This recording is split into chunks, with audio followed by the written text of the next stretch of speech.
Hello guys! So ngayon naman, I will be sharing to you a wonderful site on how to remove the image background of our pictures.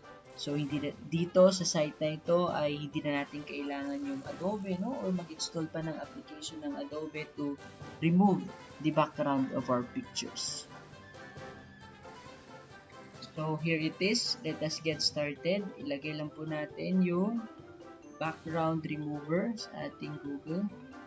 Search natin. Yan. So, yung una po makikita natin, click lang po natin ito. At then, dito na po tayo sa portal ng background remover. Okay? So, pindutin na natin yung upload image. Okay. So, dito sa upload image, hanapin natin alin pictures ang ating i-remove ng background. For example, this picture. Okay? So, open. Yan. So, as you can see, automatic na na-remove yung background ng picture. And then, pindutin na natin yung download.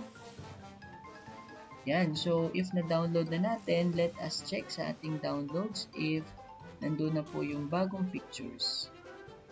Yan. So, that's already the picture without the background. So, diba? It is very easy at alam kong kayang-kaya nyo rin ito.